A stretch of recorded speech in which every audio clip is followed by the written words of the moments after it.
Hello everyone, my name is Akira. I'm a pianist, piano teacher, and a translator who's lived in 3 different countries. A while ago, I posted 2 videos that shared simple tips that will immediately increase your musicality that can be applied for any music at any level.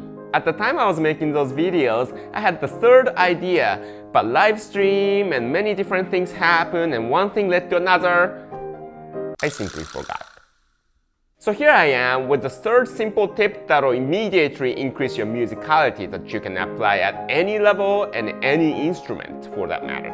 If you haven't watched any of these videos, please watch them and come back to this video so that it will make a lot more sense. Today I'm going to talk about how to close your phrases. But before I start, as always, I want to say a huge thank you to my supporters on patreon.com and YouTube membership. These videos take a lot of time and effort, and your support has been huge encouragement as I try to grow this channel little by little. And if you're kind enough to support me for $3 or $10 per month, I'll leave the link to my Patreon page in the description. You can also support this channel directly from YouTube from right here. Alright, let's start. So how do you close the phrases? Like a bathroom door. Don't slam it. And I'll show you an example of gentle phrase ends and not so gentle phrase end using this beautiful piece called Beauty and the Beast.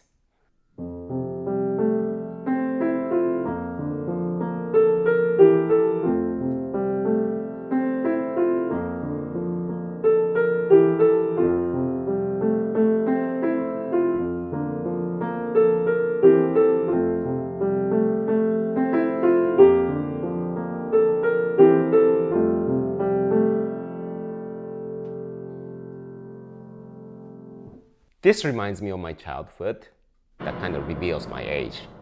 Anyway, this is how a lot of people are ruining this beautiful piece.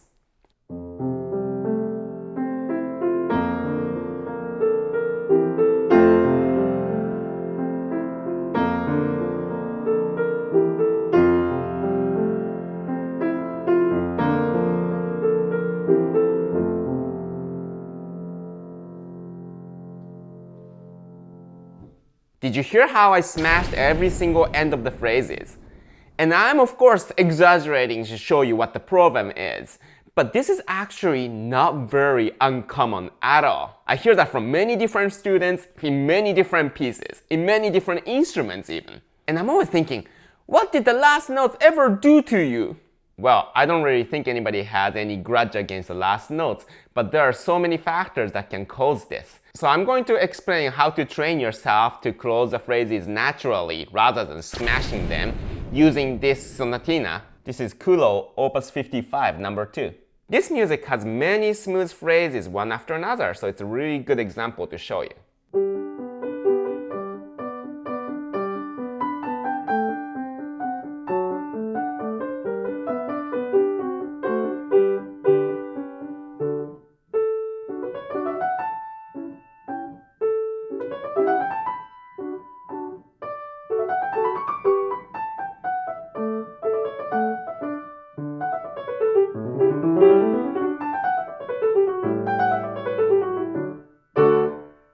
I start focusing more on musicality when the students get to these intermediate books. And that's because in the beginning level, students are still struggling to learn how to read notes and all the basics, aka how to play right notes at the right timing. But by the time I start assigning these books to my students, they already know all the basics and now they're ready to start really playing the piano like the way they should. So in this first section, at the end of this phrase, the notes are going down, and we talked about notes going up and down and putting crescendo diminuendo in this video. So as a note goes down, you should put a diminuendo anyway. Now here's one thing I want you to add to your musicality rule. Put a diminuendo at the end. This can be at the end of a phrase, at the end of the melody, or at the end of a section, or at the end of the music. But this is not as straightforward as the other 2 tips I shared in these videos because there are some exceptions, and I'm gonna talk about that later in this video. So let's talk about the first part of this music. So at the end of this phrase, the note's going down, so that naturally suggests diminuendo, but it's also at the end of the phrase. So you wanna put a diminuendo, but a lot of times what happens is this.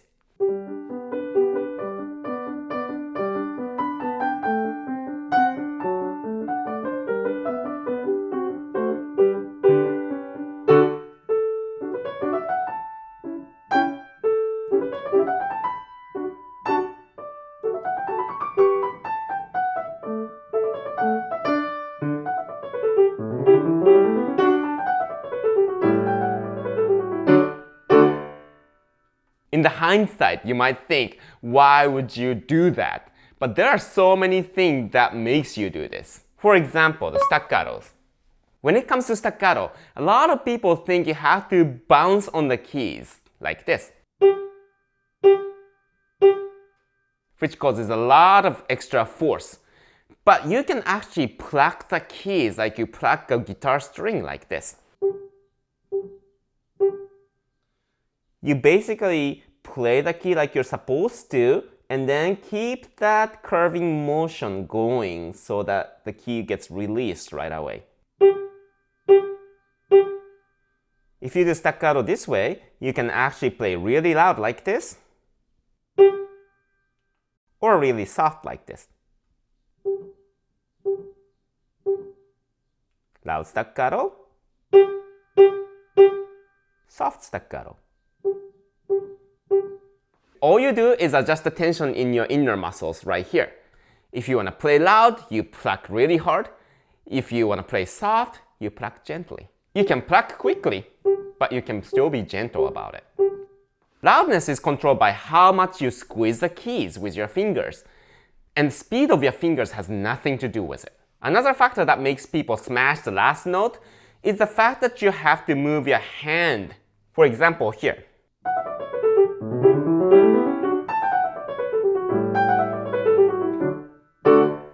Because your hand has to slide up here, you tend to tense up and smash this key. But if you learn the right technique so far to slide your hand quickly to the next note and not staying in the last part any longer than you need to, especially with this staccato, you have plenty of time to go to this note. So you don't have to get nervous about it. And the third smashing factor is similar to what I just discussed. You're thinking about next phrase is so much.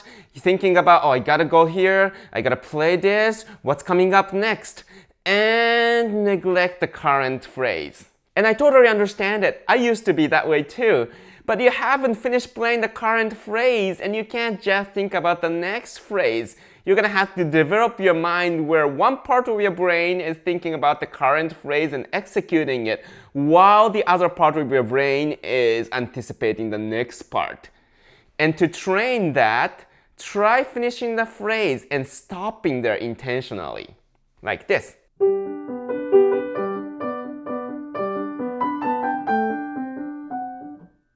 Alright, nice end of the phrase. Let's play the next one.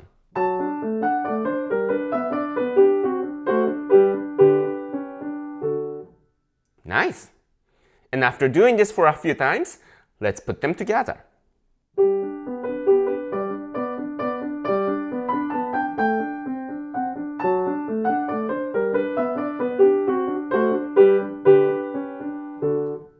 You do this phrase by phrase, and by stopping at the end of each phrase, you're forcing your brain to think about the end of the phrase and close nicely. And as you do more and more, hopefully you'll develop a habit of thinking about the end of the phrase. I know this is a lot to think about it, but that's why we do this in this intermediate level. At the beginner level, it's a little too much to think all of this while learning all these basics. And at the advanced level, it's a little too late to start thinking about it. The music is so complicated already, and if you haven't developed a good habit of thinking musicality, it's so hard to put it in at that point. So this is a happy medium point where you're done learning all the basics and have a little more room in your mind to start thinking about extra things beyond notes so that your music becomes more natural and beautiful and more expressive, while further developing your technique and getting more experience so that you'll be ready for the advanced level music. In the real world, sometimes your sheet music doesn't show you where the phrases are clearly. Well, it does in the voice part, but not in the piano part. So you're gonna have to analyze the music and make those judgments yourself. So you can play music like this the way that touches people's heart, and not like this the way that crashes people's ears. There are some exceptions to this diminuendo at the end rule where it requires big ending rather than gentle closure. In this case, this first section ends with big chord. So rather than putting diminuendo as usual like this,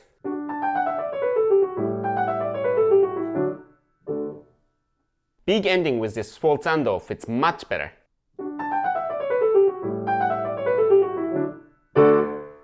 And you can have big contrast at this dolce section.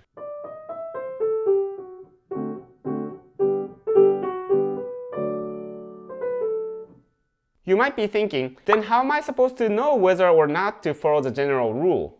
Well, when it usually goes against the general rule, it said so on the music. After all, if you're supposed to close gently, they don't have to put anything here. But they did put a sforzando. So if your book had something different from what you normally expect, think about why it is. That's another way to enjoy and appreciate the music at the even deeper level. Alright, that's it for today. If you learned something from this video, please hit the like button so YouTube will know this is a good content and start spreading to other people. If you still haven't done so, please subscribe and hit the notification button so you won't miss my future videos. If you're interested in one-on-one lesson or consultation with me, I'll leave the link to my appointment system in the description. Seems like they just started construction on our streets, so I've gotta get going. But if you have any comments or questions, please leave them in the comment section. I really enjoy reading everybody's comments. And I'll see you in the next video. Bye bye!